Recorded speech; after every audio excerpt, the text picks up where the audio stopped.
Yo trabajo en el Instituto de Investigaciones Geológicas en el Medio Ambiente de la Universidad Mayor de San Andrés. Y efectivamente, la universidad tiene un convenio marco con la cooperación francesa, con el Instituto de Investigación para el Desarrollo, o IRD, y además hay convenios en proyectos específicos. Yo represento en realidad el convenio que tenemos justamente en el tema de glaciares. Y la presentación de hoy día va a estar justamente enfocada en los estudios que se han realizado, los que se están realizando y los que vamos a realizar en el futuro, ¿no? Siguiente. No sé si podrías, es una pequeña animación. Esta es una pequeña animación justamente del aumento de la temperatura que se da en el planeta. Es una imagen, es una animación que la ha hecho la NASA en base a anomalías de temperatura. Y el punto base va desde 1880 a 1950 y se la ha creado en base a 6.300 estaciones meteorológicas, tanto en la Tierra como en los océanos. Una vez más, por favor. Y podemos ir observando que la escala de colores, desde el rojo hasta el azul, va más o menos en un rango de los 2 grados, 0 y más 2 grados. Y podemos ver cómo, a medida que va pasando el tiempo, podemos ir observando que cada vez tenemos un aumento significativo de la temperatura, sobre todo en el hemisferio norte. Aunque podemos ver que prácticamente todo el planeta se llega a calentar. Dentro de la serie de registros, los años 2023 y 2024 han sido los más calientes de toda la serie, como anomalía de temperatura. La siguiente, por favor. La siguiente. No, la siguiente. Entonces, el organismo en realidad que hoy en día se encarga de recopilar todos los datos glaciológicos a nivel mundial corresponde a la World Glacier Monitoring Service, que es una institución que está a cargo de varias otras instituciones, en las cuales está UNESCO. Y normalmente los países donde se llevan a cabo mediciones glaciológicas envían los datos a esa institución y esa institución los coloca en una base de datos que son de libre acceso para todos. Y obviamente podemos ver en la gráfica de la derecha la tendencia. Y como pueden observar, la tendencia de prácticamente todos los glaciares en el planeta es a una reducción significativa. La siguiente. Siguiente. Los datos que recolecta la World Glacier Monitoring Service son básicamente dos. Ahí pueden ver unas gráficas de distintas regiones del planeta. Nosotros nos encontramos en la región de Low Latitude o la región de los glaciares tropicales. Y básicamente los datos que se recolectan son mediciones del frente de los glaciares y las mediciones del balance de masa. En este caso, como pueden ver, para Sudamérica existen más o menos 160 series de variación de los frentes de los glaciares y más o menos 11 series de balance de masa. Esto quiere decir que medir justamente el frente de un glaciar es muy sencillo. Uno hoy en día puede ir con un GPS, medir el frente, volver año tras año y tener una serie de datos. Sin embargo, la medición de los balances de masa es algo que es mucho más difícil de llevar a cabo, porque tenemos que estimar la cantidad de masa que puede recibir en un año un glaciar y la masa que puede perder ese glaciar durante un año. Y hacemos un balance de lo que ha entrado, lo que ha salido, y hablamos de un balance de masa negativo o de un balance de masa positivo. En este caso, Patterson, que es como el padre de la glaciología, indica que las variaciones del frente de los glaciares tienen dos componentes. Uno es, o sea, que los glaciares se van a mover, va a perder o ganar masa de acuerdo a la variación del clima, pero también de acuerdo a la dinámica propia del glaciar. Si tenemos un glaciar grande, va a tener un movimiento diferente a un glaciar pequeño. Y justamente la dinámica del glaciar es el componente, uno de los componentes más difíciles de medir de un glaciar. En cambio, las variaciones del balance de masa pueden ser directamente relacionadas con las variaciones del clima. Y justamente es el parámetro que es el más interesante de medir en el tema de glaciares. Aquí en Bolivia, como lo indicaban mis colegas del Instituto de Hidráulica y Hidrología, se han medido el balance de masa únicamente de 3 glaciares: el glaciar de Songo, el glaciar de Chaquini y el glaciar de Chacataya, que ha desaparecido. El glaciar de Songo actualmente es un glaciar de referencia a nivel mundial, tiene más de 30 años de mediciones continuas, mediciones mensuales continuas. Y el glaciar de Chacataya ha sido reemplazado hoy en día por el glaciar de Chaquini Sur desde el año 2012. Y la idea que tenía un poco el programa era de monitorear un glaciar grande como Songo y un glaciar pequeño como Chacataya y Chaquini, para poder ver en alguna medida cómo es el funcionamiento de los glaciares sobre la cordillera de los Andes. La siguiente. Siguiente. Acá podemos observar una gráfica en la cual, la siguiente, por favor, que vemos el área más o menos estimada de los glaciares en Sudamérica, la siguiente. Y podemos ver justamente la contribución que tendrían los glaciares si realmente llegan a desaparecer. La contribución con respecto al aumento del nivel de los océanos. Y podemos ver que si todos los glaciares pequeños, grandes, desaparecen, el aumento del nivel del mar, como podemos observar, más o menos sería de 0.5 metros, que es algo prácticamente insignificante. Sin embargo, si realmente llegan a desaparecer las grandes calotas Groenlandia y la Antártida, como pueden ver, el aumento superaría normalmente los 60 metros. Entonces, en el mundo, muchos de estos estudios justamente están enfocados al estudio del aumento del nivel de los océanos. ¿Por qué? Porque muchas ciudades justamente están en las riberas de los océanos y va a haber un componente de riesgos y de inundaciones, etcétera, en muchas ciudades del planeta. La siguiente. En nuestro caso, los glaciares tienen una importancia con respecto a los recursos hídricos. Normalmente puede llegar a ser un recurso esencial, y yo creo que ha sido, ¿no?, para algunas ciudades como La Paz y el Alto. No sé si se acuerdan que el año 2016 hubo una sequía sumamente importante aquí en la ciudad de La Paz, y normalmente en la ciudad del Alto no sentía tanto la sequía. Justamente ¿por qué? Porque tenían dos cuencas donde había gran cantidad una mayor cantidad de glaciares que en alguna medida sostenían el caudal. En cambio, aquí en la ciudad de La Paz estaban las cuencas de Cachaca, Capaturi, donde el porcentaje de glaciares es muy pequeñito y realmente se ha sentido. Incluso el gobierno ha instaurado un sistema de abastecimiento de agua para la gente de la ciudad.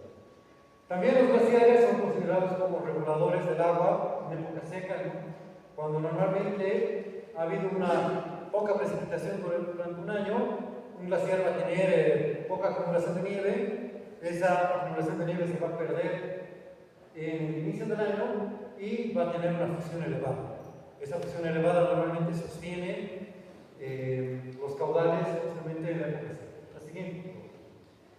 Y bueno, los glaciares hoy en día son extremadamente sensibles a las variaciones del clima, debido a las cosas.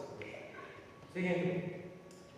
Los glaciares tropicales de los que hablamos normalmente se encuentran en más o menos un 70% en el Perú. Aquí en Bolivia tenemos más o menos un 20%. Y bueno, después tenemos glaciares en Ecuador, Colombia, Venezuela, que ya prácticamente son relictos.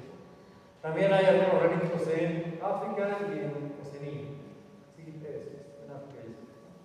Los glaciares tropicales normalmente se los considera o se los demarca como tropicales en base a 3 características. La primera, obviamente, son los trópicos de Capricornio y Cáncer. La segunda es la variabilidad de la índice Z. Y la tercera es una línea también hipotética que marca la diferencia de la temperatura anual, donde es igual a la diferencia de temperatura estacional. Siguiente. Ahí tienen los trópicos. La siguiente. Ahí tienen la variación de la temperatura anual y estacional. La siguiente.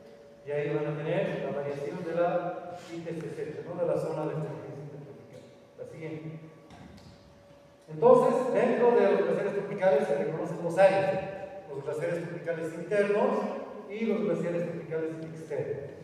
Los glaciares tropicales internos, que están asociados a Ecuador, Colombia, Venezuela, son glaciares que son húmedos prácticamente todo el año. En Ecuador incluso tienen Nuestros glaciares, por el contrario, tienen una ocupación húmeda y seca y se los considera como los glaciares tropicales de la zona externa. Siguiente. Esa sería la zona interna y la anterior era la zona externa. Entonces, el programa creciente. Siguiente.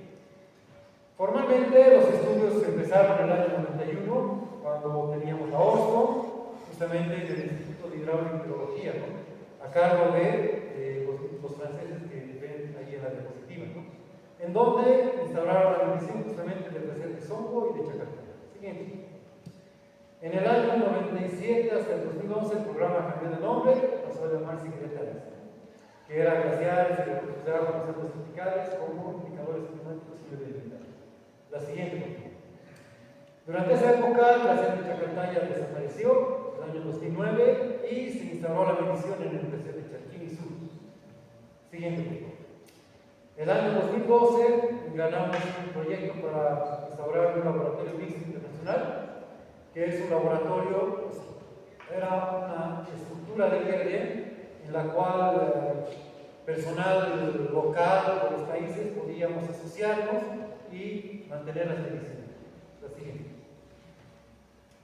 La siguiente. Hoy en día el programa está bajo la tutela de un observatorio, el Observatorio Glaciolín de la República de Francia. Normalmente bajo este paraguas se estudian 5 glaciares a nivel mundial y gracias a este programa, este observatorio francés, justamente tenemos una perennización de los datos. Más o menos vamos a tener financiamiento hasta que realmente el Songo llegue a desaparecer, ¿no?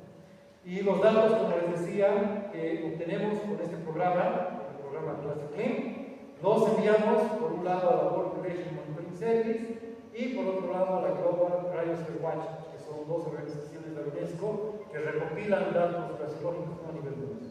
La siguiente. Y ahora, después de este preámbulo, vamos a empezar realmente con los estudios que hemos realizado. La siguiente. Primero vamos a hablar un poquito de archivos climáticos. La siguiente. Uno de los estudios pioneros aquí en Bolivia con este tema de la extracción de testigos de hielo ha sido un estudio realizado en el 98 por Rooney Thompson, en donde subieron a la cumbre del Sajalma, perforaron y sacaron un testigo de hielo, ¿no? Y analizaron justamente el clima de los Andes tropicales hace 25.000 años. Siguiente, por favor. El equipo francés llevó a cabo también un estudio similar. Siguiente. En el glaciar de Limani, a cargo del doctor Edson Ramírez, justamente de VIH, donde igualmente trataron, bueno, extrajeron el testigo de hielo y lo analizaron en Francia y determinaron el aspecto climático para los últimos 18.000 años. Y el objetivo era ver justamente cuál era la diferencia, ¿no? Si no nos olvidamos, Sajama está justamente en la cordillera occidental, que es una cordillera bastante seca. En cambio, Limani está en la cordillera oriental, que es justamente una cordillera bastante húmeda. Y querían ver cuál era la diferencia de la señal climática en esos dos puntos, ¿no? La siguiente propuesta. El año 2017 se lanzó un proyecto que se llamó Ice Memory, en el cual nuevamente subimos al Limani para extraer un testigo de hielo. Pero la idea de ese nuevo testigo de hielo es que este testigo se lo ha llevado a la Antártida para conservarlo. Y la idea normalmente es que de aquí a 10, 20, 30 años se va recién a analizar este segundo testigo de Limani. ¿Por qué? Porque los instrumentos van a mejorar, va a haber un avance tecnológico en la medición de los componentes del testigo. Por eso se llamaba Ice Memory. Y era importante extraerlo, ¿por qué? Porque se ha detectado que hoy en día, a más de 6.000 metros de altura, ya se puede observar que hay un derretimiento, hay una fusión de la nieve. Cuando hay una fusión en la cumbre de las montañas, el problema es que el agua percola y la señal climática empieza a mezclarse. Y justamente la idea era de extraer un testigo para tener una memoria para la humanidad. La siguiente. También se han llevado a cabo estudios con respecto a inventarios de glaciares. La siguiente. El primer inventario que se ha llevado a cabo es el inventario del doctor Eckhard Jordan. Ha sido su tesis de doctorado en 91, en base a fotografías aéreas de 1975 que las adquirió el Servicio Nacional de la Oceanografía de Bolivia. y donde se ha detectado 1826 glaciares, más o menos una superficie cubierta de 562 kilómetros cuadrados.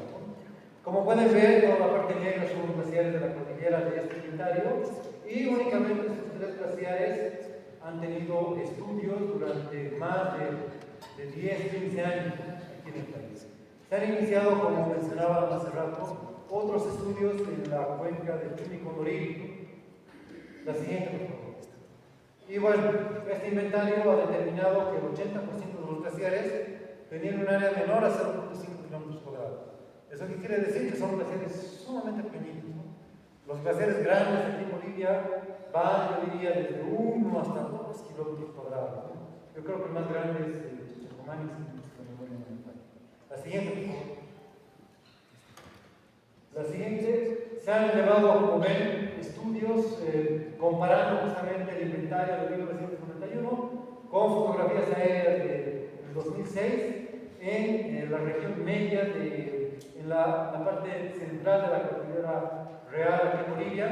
Se ha detectado una pérdida del 48%. Siguiente, por favor. También se han llevado estudios similares en Illimani. Ahí se detectó una pérdida del 35%, más o menos en una época similar.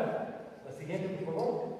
Y también se han llevado estudios en base a imágenes de satélite, aquí como pueden ver las imágenes Sentinel-2, desde 1975, que corresponde justamente al inventario de Jordan, e imágenes del 2016. Y como pueden observar, hasta el 2016, más o menos la pérdida era similar. Siguiente, por favor. También se han llevado estudios para ver cómo fluctuaba el clima desde el Holoceno, más o menos hace unos 12.000 años desde el inicio. La siguiente. Se han llevado estudios en el glaciar de Chalquini Sur, desde la pequeña edad de hielo, más o menos desde 1500, 1600, en base a morrenas. Como ven, si alguna vez han ido al glaciar de Chalquini, van a ver que hay unos cordones morrénicos, hay 10 cordones morrénicos, y esos 10 cordones morrénicos se ha datado la edad de cada uno de los cordones en base a líquenes. Se ha hecho un análisis estadístico de los líquenes en varias rocas de cada uno de los cordones morrénicos. Se ha podido determinar la edad de hace cuánto tiempo los glaciares tuvieron desplazamiento. Detrás del glaciar de Chalquini hay otro glaciar que es sumamente interesante, que es justamente el glaciar de Telata.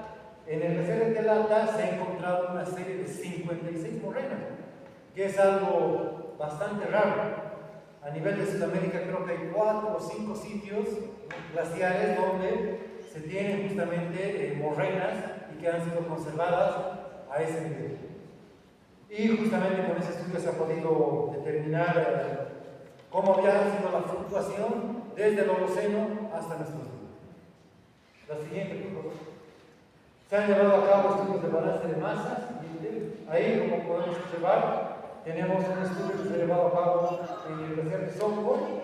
Podemos ver los triángulos que corresponden a balance geodésico que se ha llevado a cabo en el glaciar de Sonco desde 1956 hasta 1975, en donde hemos podido observar que el glaciar había ganado masa durante el ser. Pero desde 1975, como pueden observar, la curva directamente es una curva de pérdida de masa constante. Y hay unos recuadros rojos. En esos recuadros rojos, como pueden observar, la tendencia se duplica, ¿no? Y en la última creo que se triplica la tendencia, ¿no? Esos años corresponden justamente a cuando ha habido un año El Niño, donde hay un déficit de precipitación y hay un aumento de temperatura acá. Siguiente. Siguiente. Este es un estudio similar que se ha llevado a cabo en Sudamérica, pero en varios glaciares donde el equipo francés del IRD tiene también sitios de monitoreo. Y se ha podido llegar a una conclusión sumamente importante, que los glaciares que están por debajo de 5.400 metros de altura pierden cada año 1,20 metros de masa en toda su agua. En cambio, los que están por encima de 5.400 metros de altura pierden la mitad, o sea, 0,60 metros de lámina de agua en todas sus superficies. Y este hecho es importante porque, como les decía hace rato, el 80% de los glaciares son pequeños y están por debajo de esa altura. Eso quiere decir que el 80% de esos glaciares están pronosticados o van a desaparecer en los próximos 20 o 30 años. Siguiente. Se Se han llevado a cabo también estudios siguientes de comparación del balance de masa con justamente los eventos ENSO y MILI. Y realmente, como pueden observar, hay una correlación de 0,7, 0,8 entre justamente el balance de masa y los eventos. Siguiente. A nivel de los recursos hídricos, siguiente por favor, se ha llevado a cabo un estudio el año 2015 en el cual se ha podido demostrar que en estas 4 cuencas, Ticonorí, Iluri, Icachaca y Japaturi, los glaciares han tenido un aporte de más o menos del 15% en promedio entre 1963 y el año 2006. Este aporte se ha podido observar que se incrementa un 27% durante la época seca. Y un 27% durante la época seca ya no es un porcentaje pequeño, pese a que la pérdida de crop en el sistema estimada es del orden del 30%. Actualmente, como han podido observar en toda mi presentación, los glaciares están perdiendo agua. ¿Eso qué quiere decir? Están disminuyendo. Esta disminución de los glaciares hace que haya un aporte suplementario a las cuencas de agua a lo largo del lago. Y esto justamente ocasiona que actualmente los caudales sean relativamente superiores a lo que deberían ser en el momento en el que ya no van a haber glaciares. Normalmente hay un pico máximo y normalmente creo que nosotros estamos llegando a ese pico máximo. El momento que pasemos el pico máximo de esa curva, los caudales van a empezar a disminuir y van a depender únicamente de la precipitación. También, como hablaban hace rato, hoy en día se extrae agua de pozos, pero el gran problema de extraer agua de pozos es que en la ciudad del Alto normalmente el agua se está empezando a contaminar y se está empezando a contaminar por la minería, por la agricultura, etc.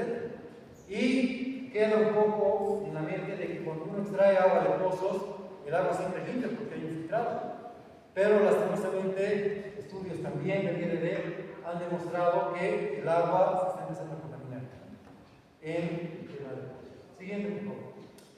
Mi última diapositiva, justamente las perspectivas. Actualmente, el año 2023, hemos adquirido imágenes pleiades de toda la cordillera oriental aquí en Bolivia, gracias a la cooperación francesa, y vamos a actualizar justamente con 2 tesis de licenciatura, por un lado el inventario de glaciares y por el otro lado el inventario de glaciares de roca. La gran diferencia que vamos a tener es que el inventario de Gerhard Jordan, como les dije al principio, se hizo con fotografías aéreas de 1975. Escaneándolas más o menos con un escáner fotogramétrico a 15 micrómetros, nos daban un tamaño de píxel de 15 centímetros. Y estas imágenes pleiades igualmente tienen un tamaño de píxel de 15 centímetros. Y la gran ventaja es que vamos a poder obtener y vamos a poder individualizar los glaciares de toda la cordillera y vamos a poder calcular el balance de masa de estos glaciares entre 1975 y el año 2020. Bueno, muchísimas gracias por